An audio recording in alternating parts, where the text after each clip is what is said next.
Takwa, Kecamatan Lungsorjo, Kabupaten Banyuwangi, sekaligus mahasiswa PPG Daljab ketiga LPTK UIN Astumber tahun 2022. Pada hari ini, Kamis 12 Januari 2023, saya akan melaksanakan uji kinerja praktik pembelajaran secara luring di SMP Nurul Takwa. Praktik pembelajaran ini saya lakukan pada kelas 7 dengan materi pokok melaksanakan sholat Jumat. Berikut video pembelajarannya. Selamat menyaksikan. Wassalamualaikum warahmatullahi wabarakatuh.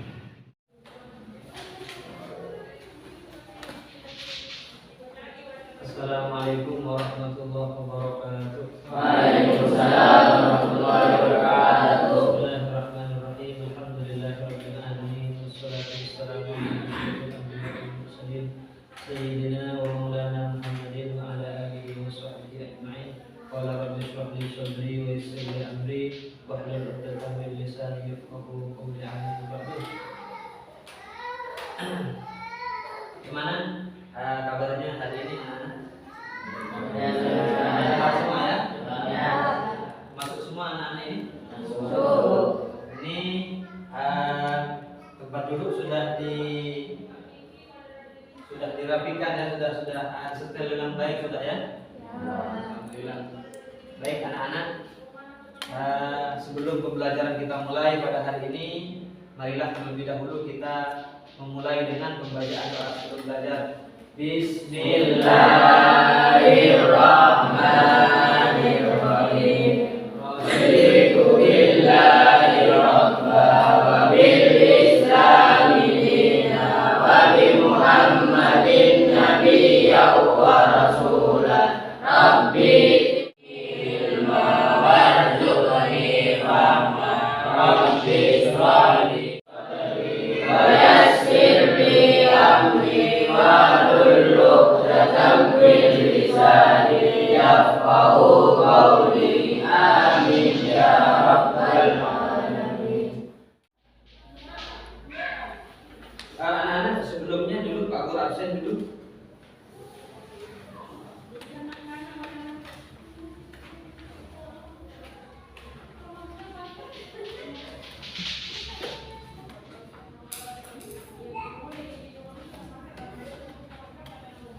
Dio Ramadhani Setiawan, Marvin Nuryansyah, Mario Joni Irawan, Muhammad Alif Zulfikar, Muhammad Nur Hidayat, Selamat Riyadi, Muhammad Fauzan Abidin, Mahendra. Hadir semua ya? Sebelum Pak Guru melanjutkan kepada pembelajaran pada hari ini, lebih dahulu Pak Guru akan bertanya tentang materi yang kita pelajari sebelumnya. Anak-anak masih ingat? Coba kita pada pertemuan sebelumnya mempelajari tentang apa? Sunnahnya sholat Jumat. Siapa yang bisa menjawab? Sunnah-sunnahnya sholat Jumat itu? Monggo Mas, sampean Mas. Ini sudah mulai mengajukan tangan. Yuk disebutkan sunnah-sunnahnya sholat Jumat. 1. Mandi. 2. Memakai pakaian bagus dan disunahkan berwarna putih. 3. Memakai wangi-wangian. 4. Memotong kuku. 5. Menyerukan pergi ke masjid. 6. Melaksanakan sholat tahiyatul masjid. 7. Membaca Al-Quran atau zikir sebelum khutbah Jumat. Memperbanyak doa dan salawat atas Nabi Muhammad SAW. Bagus sekali tangan. Mungkin dari teman-teman yang lain ada lagi yang bisa menyebutkan sunnah-sunnahnya sholat Jumat. Acungkan tangan. Monggo Mas. Sunnah sholat Jumat ada 8. 1. Mandi. 2. Memakai pakaian yang bagus dan disunahkan berwarna putih. 3. Memakai wangi-wangian. 4. Memotong kuku. 5. Menyegerakan pergi ke masjid. 6. Melaksanakan sholat tahiyatul masjid. 7. Membaca Al-Quran atau zikir sebelum khutbah Jumat. Memperbanyak doa dan salawat atas Nabi Muhammad Tepuk tangan juga dulu.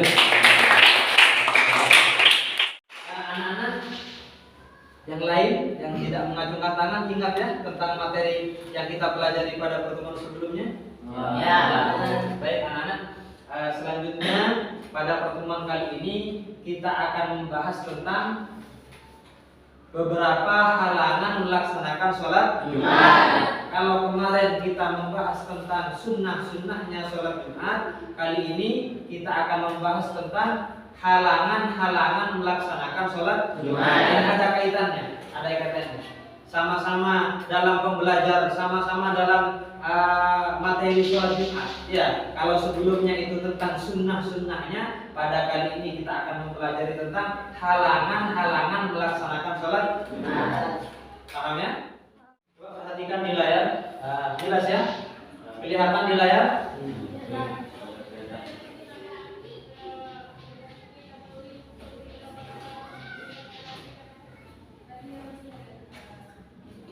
Materi kita pada hari ini yaitu tentang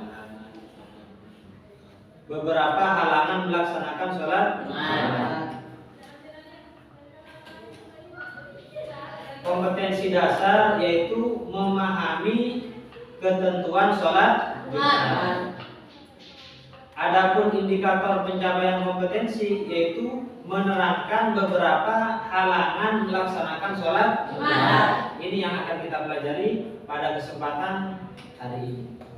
Kemudian tujuan pembelajaran yaitu peserta didik dapat menjelaskan pengertian sholat Jumat. Kemudian peserta didik dapat menjelaskan hukum dasar sholat Jumat. Peserta didik dapat menerangkan beberapa halangan melaksanakan sholat Jumat.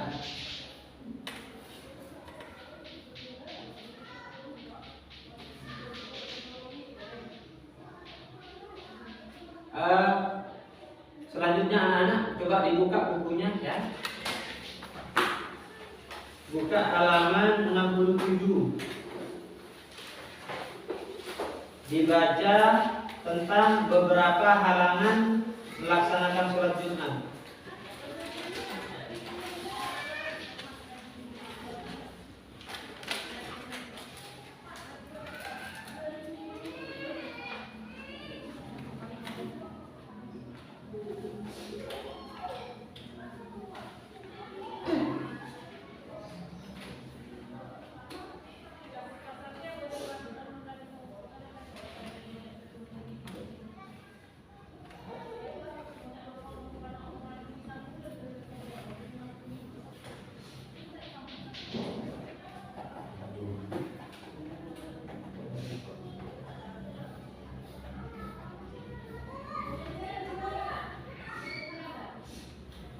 Sudah ya? Baik anak-anak, Pak Guru ini akan menayangkan atau memaparkan materi tentang hal yang menghalangi sholat Jumat. Coba Pak Guru minta satu anak maju ke depan ya untuk membaca slide yang Pak Guru tampilkan di depan. Siapa? Coba Mas sambil Mas. Maju ke depan Mas, baca yang nyaring. 1. Sakit. 2. Hujan lebat dan kencang dan bencana alam yang menyulitkan untuk melaksanakan sholat Jumat. 3. Musafir, yaitu seorang yang sedang melaksanakan perjalanan sejauh 81 km dan berangkat dari rumah sebelum subuh. 4. Perjalanan menuju tempat melaksanakan sholat Jumat tidak aman. Terima kasih. Baik, jadi anak-anak, hal yang menghalangi melaksanakan sholat Jumat itu ada 4 ya. Yang pertama, maka orang kalau sakit sekiranya ketika memaksakan diri melaksanakan sholat Jumat di masjid, maka tidak akan bisa melaksanakan sholat Jumat dengan khusyuk karena sakit. Maka yang semacam itu diperbolehkan untuk tidak melaksanakan sholat Jumat. Itu termasuk hal yang menghalangi sholat Jumat. Ya, yang pertama sakit. Yang kedua, hujan lebat, angin kencang, atau bencana alam yang menyulitkan untuk berangkat ke masjid. Itu juga merupakan hal yang dapat menghalangi melaksanakan sholat Jumat sehingga diperbolehkan melaksanakan sholat di rumah. Sholat apa? Sholat zuhur. Paham ya? Selanjutnya yang ketiga, hal yang menghalangi sholat Jumat yaitu musafir, yaitu perjalanan sejauh 81 km atau 2 farsakh ya, dan keluar dari rumah sebelum subuh. Jadi perjalanannya itu jauh sampai 81 km. Kalau dari kita sini daerah Desa Bungka ini ya, Desa Bungka, Kecamatan Longsorjo, Banyuwangi, kita ini kira-kira 81 km ke daerah Probolinggo. Dari sini Bengka ini ke Probolinggo, Paiton itu, PLTU, sampai sana itu sudah nyampe 81 km. Maka kalau adik-adik itu melakukan perjalanan sejauh 81 km, seumpama dari sini sampai ke Paiton ke sana, sampai nyampe ke PLTU sana, itu sudah nyampe 81 km. Paham? Terus selanjutnya apa? Dan keluar sebelum subuh. Ini juga syaratnya. Maka ketika adik-adik itu melakukan perjalanan sejauh 81 km, kemudian dan keluar dari rumah sebelum subuh, ya, subuh masih belum, sudah keluar dari rumah, maka sampean itu diperbolehkan nantinya untuk tidak melaksanakan sholat Jumat. Sholat apa? Sholat zuhur. Paham? Gitu. Tapi kalau seumpama sampean itu keluarnya setelah subuh, perjalanan sudah jauh, sudah nyampe 81 km dari sini ke Probolinggo, ke PLTU sana. Tapi sampean keluarnya dari rumah itu jam 6, sudah setelah subuh, maka sampean itu tetap berkewajiban untuk melaksanakan sholat Jumat. Paham ya? Selanjutnya anak-anak, yang terakhir, hal yang menghalangi sholat Jumat yaitu perjalanan menuju masjid atau menuju tempat melaksanakan sholat Jumat tidak aman. Ada binatang buas umpamanya di jalan yang akan sampean tempat yang akan sampean lewati itu untuk menuju masjid ada binatang buas, sehingga sampean tidak bisa lewat sana. Kalau sampean lewat sana akan berbahaya, ya, akan berbahaya. Maka bagaimana? Maka hal semacam itu menjadi halangan melaksanakan sholat Jumat, sehingga adik-adik itu diperbolehkan untuk melaksanakan sholat zuhur. Paham ya? Itulah anak-anak hal-hal yang menghalangi melaksanakan sholat Jumat. Kemudian anak-anak buat kelompok ya, anak-anak buat kelompok. Kelompok 1, kelompok 2,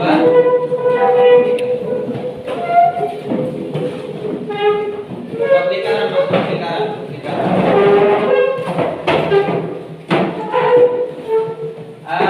Semuanya menghadap ke depan ya. Pak Guru punya satu video, Pak Guru akan tontonkan kepada anak-anak. Anak-anak lihat semua ya, perhatikan dengan seksama. Tonton video ini, nanti hasil daripada tontonan video itu anak-anak diskusikan dengan teman sekelompoknya, gitu ya. Setelah itu dipresentasikan.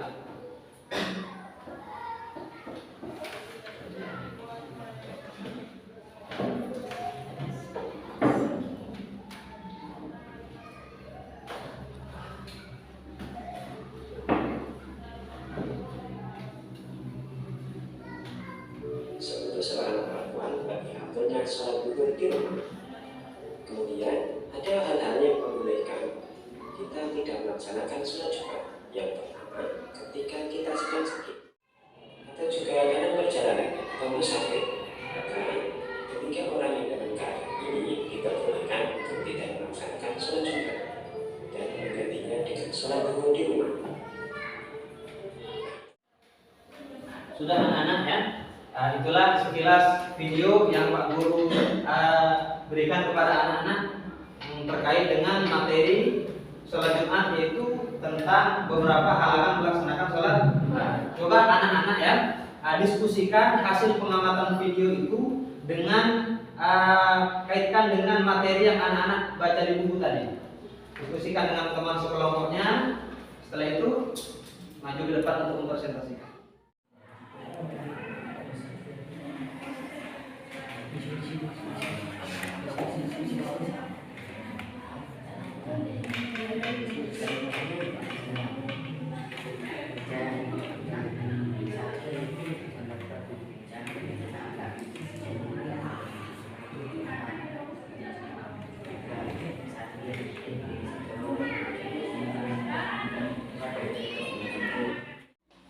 Yang serius ya, jangan gurau.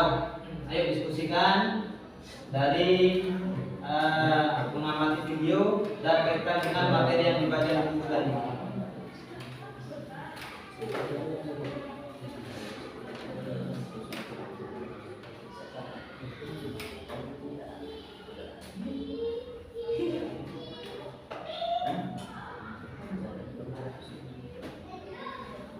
Ya, Mas.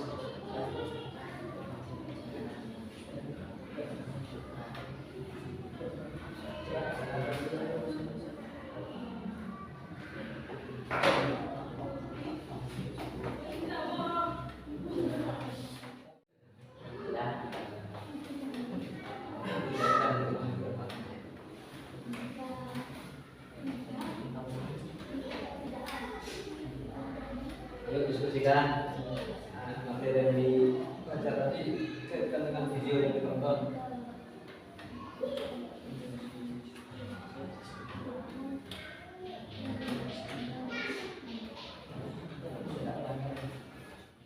Gimana? Coba selesai? Ya. Coba. Siapa dulu yang akan mengawali? Mas. Dari kelompok berapa? Ya. Kenalkan nama dan kelompoknya ya. Perkenalkan, nama saya Ibu Ramadhani Setiawan, lulusan dari kelompok 3. Saya akan menerangkan hal-hal yang menghalangi sholat Jumat. Ada 4. 1. Sakit. 2. Hujan lebat yang kencang dan bencana alam yang menyulitkan untuk melaksanakan sholat Jumat. 3. Musafir, yaitu yang sejauh 81 km dan keluar dari rumah sebelum subuh. 4. Perjalanan menuju sholat Jumat tidak aman. Tangan dulu. Bagus, ini presentasi dari kelompok 3. Kelompok 3 mengawali. Monggo dari kelompok 1 dan kelompok 2 ajukan pertanyaan untuk kelompok 3. Monggo Mas, berdiri Mas. Perkenalkan nama dari kelompok 1. Waalaikumsalam warahmatullahi wabarakatuh. Perkenalkan, nama saya Ismail Hadi dari kelompok 2. Saya ingin bertanya, jika ada sebuah masjid yang tidak aman tetapi kita menemukan jalan lain untuk menuju masjid yang aman, apakah boleh melaksanakan sholat Jumat? Enggak, bisa. Boleh. Boleh. Kenapa boleh? Karena ini bukan jalan.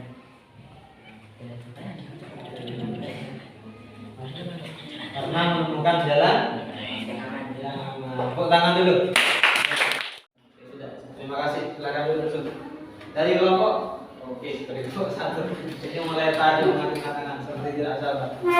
Perkenalkan nama dan kelompoknya.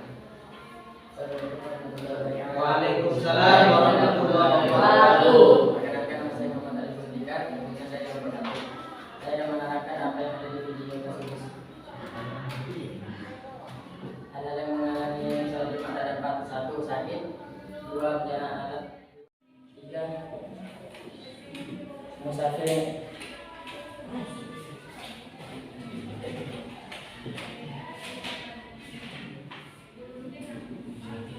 Gimana? Kok macet tengah jalan ini? Ayo, apa yang ketiga? Dibantu kelompok dari kelompok 2, dari kelompok 1.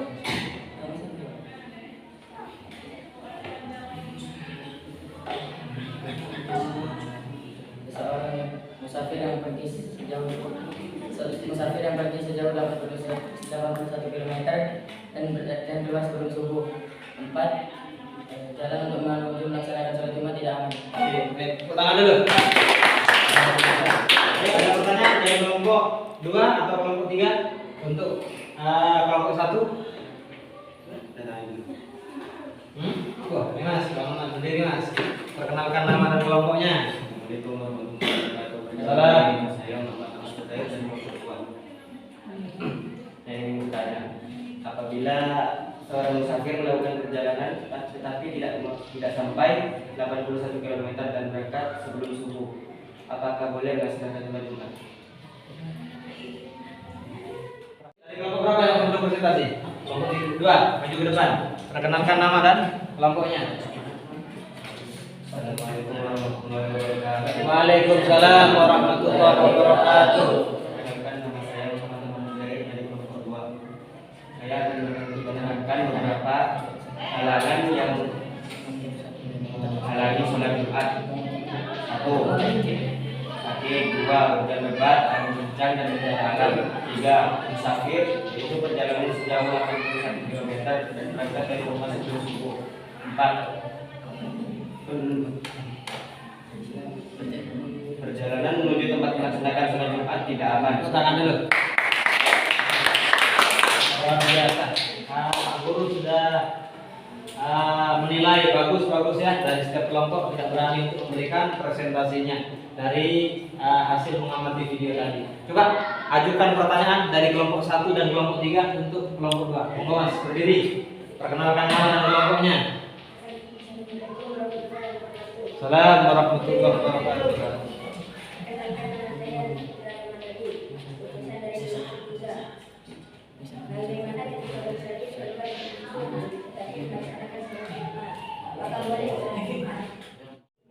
Akan tergantung dari beberapa jauh perjalanan mereka. Boleh. Akan beberapa jauh perjalanan mereka, tidak sampai 81 km. Jadi jawabannya boleh. Walaupun keluar sebelum subuh ya. Tapi kalau perjalanannya tidak sampai 81 km, maka hukumnya tetap wajib melaksanakan sholat Jumat. Paham? Boleh melaksanakan sholat Jumat. Apalagi keluarnya setelahnya subuh. Bagus sudah anak-anak ya. Pembelajaran pada hari ini sudah dirasa hidup sudah. Anak-anak sudah berani maju ke depan dari setiap kelompok untuk mempresentasikan materi yang telah diamati tadi. Kemudian dari kelompok lain bertanya ya, atas kelompok yang mempresentasikan itu. Jadi kesimpulannya anak-anak dari materi yang kita pelajari pada hari ini itu yaitu tentang beberapa halangan melaksanakan sholat Jumat. Coba ada berapa halangan yang melaksanakan sholat Jumat? 4. 1. Sakit. 2. Berat. 3.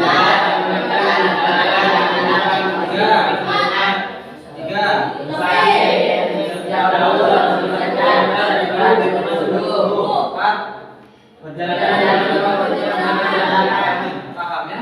Jadi itulah beberapa hal yang menghalangi sholat Jumat.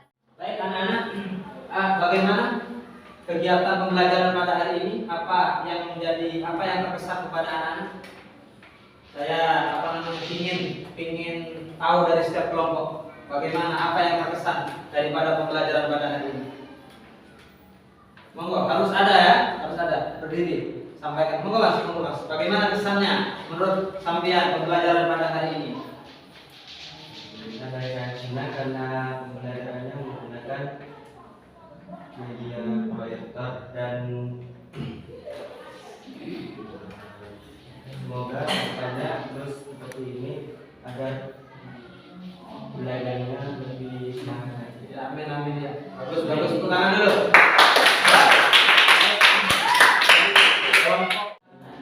Pak Guru merasakan senang sekali pembelajaran pada hari ini.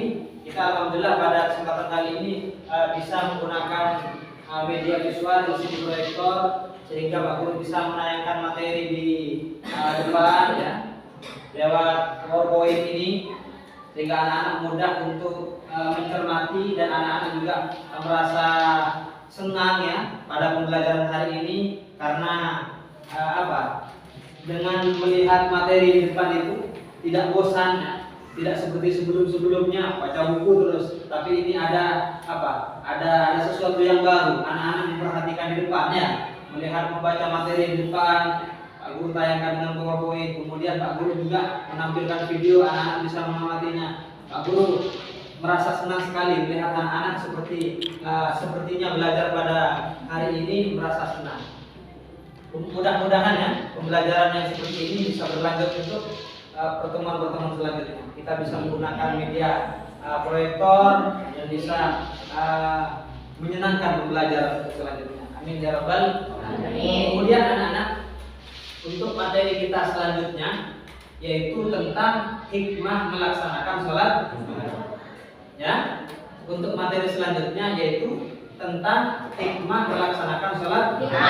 Ya, semoga pada pertemuan selanjutnya kita ditakdir oleh Allah Subhanahu wa taala bisa bertemu kembali dan bisa melangsungkan pembelajaran untuk materi selanjutnya. Amin ya rabbal alamin. Demikian anak-anak, barangkali yang bisa Pak Guru sampaikan materi pada hari ini. Mudah-mudahan pembelajaran yang kita pelajari, yang kita laksanakan pada hari ini mudah-mudahan besar barokah dan manfaatnya. Amin ya rabbal alamin. Ala kulli niyatin shalihah wa min akram bi jahi khairil bariyah wa ila hadratin nabi Muhammadin sallallahu alaihi wasallam. Al-Fatihah.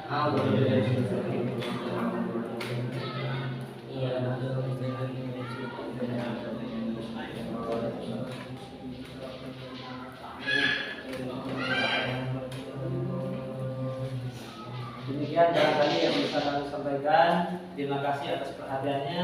Akhirat hadanallahu wa iyyakum ila shiratal mustaqim. Wassalamualaikum warahmatullahi wabarakatuh. Waalaikumsalam warahmatullahi wabarakatuh.